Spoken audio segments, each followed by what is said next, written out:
First of all thank you so much যারা যারা পূজাকে বার্থডে উইশ করেছো না। আমার এত ব্যস্ত থাকি, আমার ছেলের জন্মদিন, পরের দিন পূজার বার্থডে, দুটো মিলিয়ে আমি খুব ব্যস্ত থাকি, যার জন্য আমি মানে পূজাকে নিয়ে সেরকম কোনো ভিডিও বা কিছু আমি দিতে পারিনি ইউটিউবে।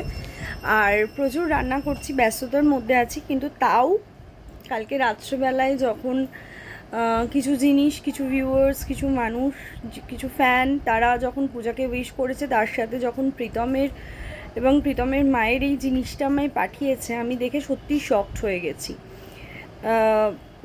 মানে আমাকে লিটারেলি ওইটুকু রেকর্ডিং দিয়ে পাঠিয়েছিল, তারপর আমি অনেক কষ্টে খুঁজে, কারণ প্রীতমের মেইন চ্যানেল থেকে প্রীতম তো ভিডিও দিতে পারে না, আমার আনএক্সপেক্টেড ছিল। আর প্রীতমের সেকেন্ড চ্যানেলে সার্চ করে গিয়ে দেখে আমি যখন দেখলাম ওর মায়ের এখানটা পুরো কাটা, আমি মানছি, আমি ডাইরেক্ট যে দিদি আছেন আমি ওনাকেই বলছি, আপনাকে যথেষ্ট সম্মান দিয়েই বলছি, আপনার সাথে আমি কোনো দুর্ব্যবহার এতদিন পর্যন্ত করিও নি, করতেও চাই না, কারোর সাথেই করি না, বাট এবার মনে হচ্ছে এক্সট্রিম হয়ে যাচ্ছে। যেখানে প্রীতমের মানে দিদা, সে কিন্তু সবারই মা, তার বড় মেয়েরও মা, তার ছোট মেয়েরও মা, তার মেজো মেয়েরও মা, সে কিন্তু বসে কন্টিনিউ প্রীতমের ওই লাইফটাতে সে বলে গেছে, হ্যাঁ তোরা কেউ যাসনি, তোরা কেউ করিসনি, আমার চোখের সামনে আমি আমার ছেলেকে, বড় মেয়েকে, ছোট মেয়েকে আমি আটকাতে চেয়েছি, যথেষ্ট সুন্দরভাবে জবানবন্দি রয়েছে, মানে প্রুফ রয়েছে ওই লাইফটাতে। আজকে প্রীতম লাইভ করেছে, প্রীতম বাড়ির ঝগড়া অশান্তি সবার সামনে এনেছে, প্রীতম ভুল করেছে একদম। প্রীতম যা যা ভুল করেছে বা প্রীতমের মা যতটা খারাপ, ওরা পুরোটাই শাস্তি পাচ্ছে, পুরো জিনিসটাই হচ্ছে। আমার একটাই বক্তব্য, একটাই কথা, যারা যারা করছে তারা সবাই কেন পাচ্ছে না? কোথাও একটা গিয়ে মনে হচ্ছে না? পাবলিকরাও তো দেখছে, সবার চোখে লাগছে, আপনি খুব বেশি পরিমাণে একচোখমি হয়ে যাচ্ছে না? প্রীতমের মাসি সংসার বাঁচাতে চেয়েছে, ট্রু, তার জন্য ভেতর ভেতর কথা বলা যেত, ভেতর ভেতর সব করা যেত। আমি দিশানিকে প্রীতমের থেকে মুভ অন করানোর চেষ্টা করেছি, জয় মা তারা। আমি যদি একটা ভুল কথা বলি, মা তারা পুজো মানে শয়ন হচ্ছে, ভোগ হচ্ছে, সত্যি যেন মা তারা আমাকে দণ্ডিত করে। সবার ওপরে ঠাকুর, আমি এটা মানি, সকলের ওপরে। আর উনি কিন্তু বিচার সমানভাবে করেন, উনি কিন্তু বিচার সমানভাবে করেন। উনি কোনো সময় আমি পাপ করছি, আমি ওনাকে হাজার ডাকছি, পুজো করছি বলে আমি পাপ করলে আমাকেও উনি ছাড়বেন না, সেই কারণে বললাম কথাটা। কন্টিনিউ পরপর যেভাবে প্রীতমের মাসি লাইভগুলো করে গেছে, সেদিনকেও প্রীতমের মাসির লাইভে প্রীতমের ভিডিও দেখেছি, প্রীতম যথেষ্ট পরিমাণে, প্রীতম যে লেভেলে হট টেম্পার ছেলে একটা, সে নিজেকে কন্ট্রোল করেছে, তার বাবা মা সবাইকে সেই কন্ট্রোল করেছে। সে আজকে যেই জায়গায় রয়েছে, সে জানে যে তার একটা ভুল স্টেপ কোথায় যেতে পারে, সে যথেষ্ট বুঝে গেছে, তার বোঝার শেষ নেই। আমি এত কিছুর পরেও আমি কিন্তু প্রীতমের সাথে কোনো কন্ট্যাক্ট করিনি, জিজ্ঞাসাও করিনি তুই আর তোর মা ঠিক আছিস, করিনি। আজকে যদি হসপিটালের বেডে বসে লাইভটা করতো, সেই ক্ষেত্রে কি প্রীতমের মা খিল্লির জায়গায় চলে আসতো, সবাই নিয়ে খিল্লি নিত তাকে, কিন্তু মাসি লাইভ করছে সেটা কিন্তু ফ্যাক্ট, এটা ঠিক নয়।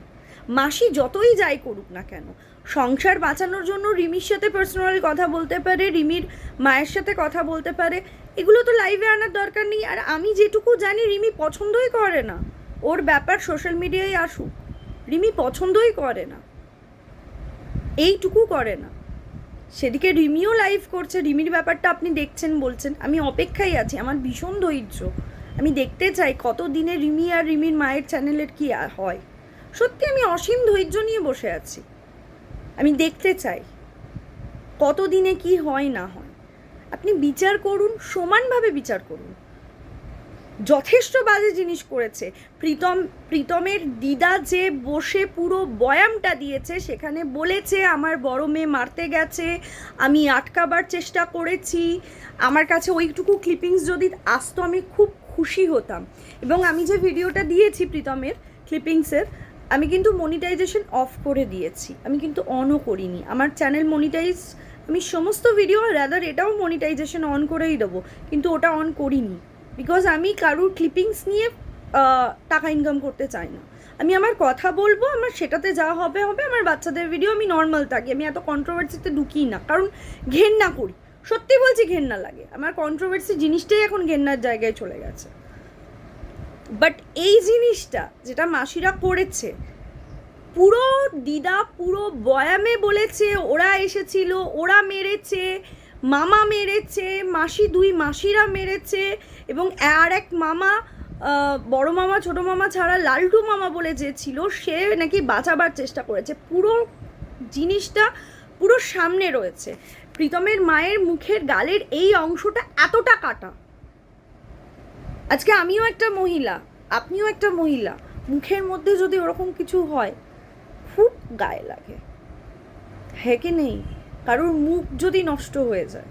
প্রীতমের মাকে সামনে থেকে দেখেছি, তিনি দেখতে যথেষ্ট সুন্দর, যথেষ্ট ভালো, তার স্কিন খুব সুন্দর। কি করে সে ওইগুলো টলারেট করেছে? একটা মানুষকে কতটা জোরে এখানে মারলে তবে, বা নখ দিয়ে টানলে, বা যাই করুক না কেন, কতটা জোরে করলে তবে এতটা কেটে যায়, ফালা ফালা হয়ে যায়। আজকে মাসি অন লাইভে এসে, আরে ফেক আইডি থেকে করে তো, আপনি নিজেও জানেন তো। আমার ভিডিওতে আজ থেকে কিছুদিন আগে দিশানির হয়ে যখন আমি ভিডিও করতাম, হাজারো মানুষ, খুব কম পজিটিভ কমেন্ট থাকতো, হাজার হাজার আমার নেগেটিভ কমেন্ট থাকতো। আমি বলবো যে ওগুলো সমস্ত পাল ফ্যামিলির লোকরা ফেক আইডি থেকে করেছে? না, তারা তাদের নিজের আইডি নিয়েই আসে, তারা এভাবে করে। একটা মানুষের কতগুলো ফেক আইডি হতে পারে? 10টা, 15টা, 20টা, হাজার হাজার তো হতে পারে না। মাসিকে হাজার হাজার লোক কমেন্ট করে। প্রীতম যেখানে টোটালি সোশ্যাল মিডিয়া থেকে দূরে রয়েছে, তারপরেও প্রীতম কতজনকে বলবে? চলো প্রীতমকে বললো, প্রীতম বলল, তার জন্য কতগুলো লোক আসবে? 5টা 6টা তো এটাই আসবে তো। ওই অত অত লোক তো আর নেগেটিভ কমেন্ট করবে না। মাসির লাইভে লিটারালি প্রচুর লোক নেগেটিভ কমেন্ট করে, হিউজ লোক নেগেটিভ কমেন্ট করে। প্রীতমের মাসির বক্তব্য, সমস্ত লোকরাই নাকি প্রীতমের ফেক আইডি। এতগুলো ফেক আইডি হতে পারে? একটা মানুষ একটা টাইমে কতগুলো ফেক আইডি থেকে করবে? প্রীতমের কাছে যেখানে নিজের ফোনও নেই, সেখানে কি করে করতে পারে? সব ফোন মানে প্রশাসনের কাছে। তাহলে মিথ্যে কথার একটা লিমিট আছে। হয় উনি বোঝেন না, যদি না বোঝেন ওনার তো করা উচিত নয় ইউটিউবটা। উনি যদি না বোঝেন, ওনার উচিতই নয় তাহলে ইউটিউবে এসে এত মাথা ঘামানো করা। আর যদি বুঝতে পারেন, তাহলে উনি জানবুঝকে এই জিনিসটা সিক্রেটটা করছেন, জানবুঝকে করছেন উনি। এইভাবে একটা বাড়িতে ঢুকে মারামারি করা, গুন্ডাগার্দি করা, অলওয়েজ একটা মানে অ্যাটাকিং মোডে থাকা, এটা তো খুবই খারাপ জিনিস। আপনি মানবতা মানে হিউম্যান রাইটসের ইয়েতে আপনি আছেন, আপনি জানেন একটা মানুষ কখনোই আইন নিজে হাতে তুলতে পারে না। একটা মানুষের কখনোই উচিত নয় যে আইন নিজে হাতে তুলে নেওয়া, যাই হয়ে যাক না কেন। আইন নিজে হাতে কারুর উচিত নয় তোলা। ওদের বাড়িতে গিয়ে, ওদের বাড়ির সামনে গিয়ে, ওদের বাড়িতে ঢুকে এইভাবে এই জিনিসগুলো করা তো উচিত নয়। আর এটা মিথ্যে আমি মানতে পারবো না যে ওরা কেউ যায়নি, কারণ দিদার নিজে মুখে পুরোটা স্বীকার করেছে। জবানবন্দিটা রয়েছে প্রীতমের লাইভে। দিদা নিশ্চয়ই মিথ্যে কথা বলবে না। দিদা যখন প্রীতমের মায়ের এগেনস্টেও বলেছে, সেটাও আমি যখন ভেবেছি সত্যিই বলেছে। সেমভাবে প্রীতমের মায়ের কথা যদি প্রীতমের দিদা সমস্তটা সত্যি বলে, তাহলে প্রীতমের বড় মাসির এগেনস্টে যেগুলো বলেছে সেগুলোও সত্যি। আমি দুটোই সত্যি ধরবো। আমি কখনো বলছি না প্রীতমের মা সত্যি, প্রীতম ভালো। সবার দোষ আছে, সকলের দোষ আছে, কম বেশি সবার দোষ আছে। তো বিচার সমানভাবে চাই। আমার একটাই কথা, বিচার চাই সমানভাবে। এরকম একজন কোনো শাস্তিই পাবে না, একজনের চ্যানেল পুরো বন্ধ থাকবে, একজন না রাদার সবার চ্যানেল বন্ধ থাকবে, আর যারা মানে ছুট পাবে তারা ফুল ছুট পাবে। সেটা গালাগাল দিয়ে হোক, সেটা লোককে নোংরা কথা বলে হোক, আমি অন্য কোনো বিষয়ে ঢুকছি না। আজ পর্যন্ত ইউটিউবে এরকম গুন্ডাগার্দি, এরকম বস্তি বৃত্তি মানে কোথাও আমি দেখিনি। এই মহিলা এমন করেছে, এরকম মানে এরকম নিজের লোক যদি এরকম হয়, মাসিকে আমরা জানি মায়ের সমান। আজকে মাসিদের বলতে ইচ্ছে করছে লাইভে এসে দিশানিকে বাঁশবাগান দিয়ে এদিক দিয়ে ওই দিক দিয়ে ঢুকিয়েছে, তখন কেন বলেনি? আজকে ওদের মনে হচ্ছে দিশানির বাচ্চা নষ্ট হওয়ার কথা, এই কথাগুলো আমার যদিও উচিত নয় তোলা, বাট স্টিল আমি ছাড়াও অনেক লোক তুলছে, সেই জন্য আবারও এই কথাটা তুললাম। এখন ওদের মনে হচ্ছে, তখন মেয়েটার পাশে দাঁড়াতে ইচ্ছে করেনি, তখন মনে হয়নি যে আমার দিদি আমার বোন এরা মিথ্যে কথা করছে, মিথ্যে ব্লেম দিয়ে মেয়েটার মাথায় মিথ্যে একটা জিনিস দিয়ে চাপিয়ে ওকে বার করে দিচ্ছে, তখন মনে হয়নি? সেদিনকেও প্রীতমের মাসি মিথ্যে কথা বলেছে, যেদিন বলেছে যে দিশানি নাকি প্রীতমের সাথে দেখা করে গেছে, লাস্ট যে লাইফটা ছিল, যেদিন ওই মামে মানে শ্বশুরবাড়িতে এসছিল, সেদিনকে পর্যন্ত বলেছে ওই তো দিশানির সাথে আজও দেখা করে এসছে, যেখানে দিশানির সেই মুহূর্তে দিশানি তার বরের সৌরভের সাথে ছিল, কারণ কলের মধ্যে আমিও ছিলাম, আপনার সাথেও কোনো এক সময় কলে কথা বলেছে, আপনিও জানেন। কি করে বলতে পারে এখনও দিশানিকে নিয়ে এরকম কথা, যেখানে দিশানি নেই কোথাও? কন্টিনিউ বলে যাচ্ছে প্রীতমে নাকি ব্যাগে করে জামা কাপড় প্যান্ট এই মানে ইনার গার্মেন্টস নাকি প্রীতমের ব্যাগে করে নিয়ে বেরিয়ে গেছে। কি করে এরকম নোংরা কথা বলতে পারে? ওনার লাইফগুলো যথেষ্ট ভালোভাবে দেখলে সবাই এই কথাগুলো মিলিয়ে নিতে পারবেন, আপনিও পারবেন, বা যারা দেখেছে তারা নিশ্চয়ই জানে। কন্টিনিউ বলে যাচ্ছে দিশানিকে নিয়ে নোংরা কথা, প্রীতমকে নিয়ে নোংরা কথা, যেখানে দিশানি টোটালি মুভ অন হয়ে গেছে। করা যায়, ভিডিও না খুলে, লাইভ না খুলে, লোককে বা মানে প্রীতম দিশানি বা রিমির লাইফে কি চলছে সেটা না জানিয়ে অনেক কিছু করা যায়। চুপচাপ মুখ বন্ধ করে ওদের সাথে কথা বলে। আমি বারবার বলেছি, হ্যাঁ আমি দিশানির সাথে কথা বলি, দিশানির সাথে কথা বলেছি, এখন আর প্রয়োজন বোধ করি না দিশানির সাথে কথা বলার, কারণ দিশানি তার নিজের লাইফে ফোকাস করতে হবে। যদি প্রত্যেক সময় বন্ধু বান্ধবদের সাথে দিদিদের সাথে কথা বলে, তাহলে সে তার লাইফ পার্টনারের প্রতি কী করে ফোকাস করবে? সেই জন্য বলি না, ও এখন ওর লাইফ পার্টনারের সাথে ভালো আছে, থাকুক, সেই কারণে কথা বলি না, কিন্তু যতদিন দরকার ছিল তার সাথে যথেষ্ট কথা বলেছি, তাকে মুভ অন করতে যথেষ্ট হেল্প করেছি। মাসির যদি সংসার করাবার ইচ্ছাই হয়, কেন রিমির সাথে সারাক্ষণ কথা বলুক, রিমির মার সাথে সারাক্ষণ কথা বলুক, বাবার সাথে কথা বলুক, ওর বাবাকে বোঝাক, ওভার দ্য কল কাউন্সিলিং করে বোঝাক যে মেনে নিন, একটা মাত্র জামাই, সমস্ত কিছু ঠিক করে নিন, মেয়ের কপালে ডিভোর্সের ট্যাগ কেন লাগাতে চাইছেন, বোঝাতে পারেই না। চাইলে অনেক কিছু করা যায়, লাইভে এসে এত কথা, এই একটু পর এই হবে, এটা তো লিটারেলি ওদের বাড়ির অশান্তিটাকে বিক্রি করে খাচ্ছে ওর মাসি ইউটিউবে। এছাড়া আর কিচ্ছু দেখতে পাচ্ছি না। কখন ডিভোর্স হবে, কখন রেজিস্ট্রি হবে, পাল ফ্যামিলি থেকে কে বাড়িতে অশান্তি করতে আসছে, কখন রিমিকে নিয়ে চলে যাচ্ছে, প্রতিটা আপডেট ইউটিউবে আগে আগে দিচ্ছে। এইটা তো সত্যিকারের রিমিকে, অ্যাকচুয়ালি রিমির ফেস ভ্যালু রিমিকে বিক্রি করে খাচ্ছে, যেখানে রিমি পছন্দই করে না।